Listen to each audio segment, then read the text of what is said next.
Okay, so now we are going to make even more color corrections with this image here. And this is really more of a color correcting rather than completely changing the color of what we're doing here. So I've got this woman, don't know who she is. I guess she's into Playboy.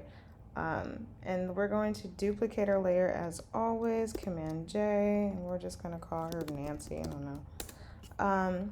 Okay, so now I am going to make an adjustment layer for my levels. And levels deals with light. And we're dealing with light in three different places. We've got our shadows, our midtones, and our highlights. And we've got our histogram that's going to tell us what adjustments and where the light is shifting depending upon where we move our slider. So if I start to move this middle slider, I'm really getting those dark shadows and those midtones, and let's say I don't really want that. I can do the same thing with my back slider, and it's still not giving me what I want. But I can bring in some more light, and it's a pretty powerful tool, so you don't always need the most, but just subtly, because right now this is without anything. And it's a little washed out, it could be a little bit brighter, and I'm gonna just gradually change it like that. And that's enough for me on that front. Now, I wanna do something even more. What I wanna do is make this a smart object. That way I can do my next thing, and it looks like you can't see what I got going on up here, and I apologize about that. So listen to my voice. Go up to the very top of your bar and press filter. And you will get camera raw filter. Now this is great because this gives you all these different tools, and this is really what you want to use when you're editing photos. This is what I use when I'm editing photos. So you can play around with any of these. I want you to kind of freestyle with this image and see what looks right for you. But for me, what I'm gonna do, I think we need some more saturation, because right now I can tell that this image is either set in a later time or is a dated image for a few things. I'm looking at her hair, I'm looking at her outfit. For one, I don't believe that, yeah, that's 100% a vintage Playboy.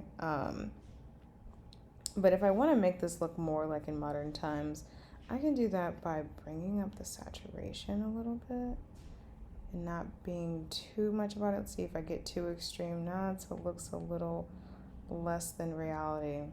But maybe even like about at 50.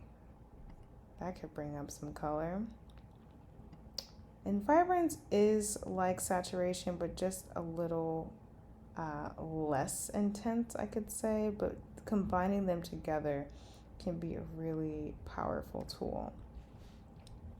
Now, if I play with my curves here, it kind of works the same way as levels, except I'm creating different points. And with those points, I can drag whatever I want. And it's also a very powerful tool, and you will not need to do too much of this. So I want you to take the time and get a feel for what you think looks good.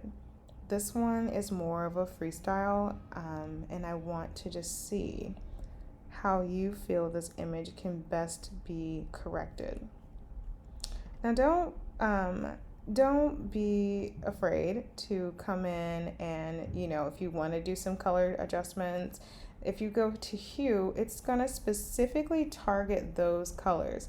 So I know I've got red on this woman's lips right here.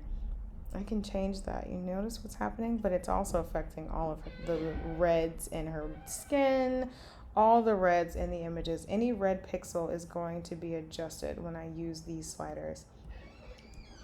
And the same thing works with saturation, luminance. Oh no, that's actually working for me. It's kind of bringing some color back. I don't really want this. This is just to show you.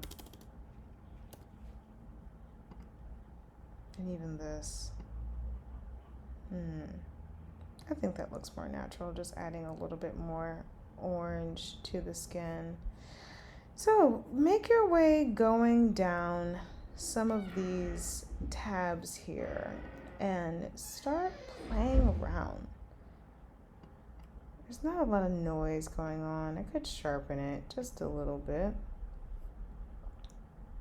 Color grading, if I wanted to make this image have different colors within its shadows, midtones, and highlights, I can do that with the slider here. This is bringing them out a little bit, but then I can also change that color. So I'm bringing out those highlights. Please excuse this noise in the background. I live very close to the front door. Playing around some more. I don't mind that. I don't mind that. But it's like this sun is still beaming a little bit. That is a unnatural highlight. She's actually being blown out. If you notice how it's super white like that in photography, we call that being blown out. So I can also adjust that by going back up here to my basics and finding my highlights and maybe toning them down a little bit. You notice a difference? See that? Take it out too much, and well, actually, I don't even mind that. I don't mind it. I kind of removed my highlights completely. Don't mind it. And this is really what photo editing is. You're just kind of working your way around the image, seeing what you think needs to be corrected. If I feel like I kind of took my brightness down by adding or taking away too many highlights, I can add some more exposure. And then, you know, I think we're pretty solid. So let's hit OK. Ooh-wee. Nancy got a new decade that she's living in. So let's see. If I turn it off, let's see what I got. Before, after. Before, after. So much better. What you got? Try it out, play around, and this should be your last video, and then you're done.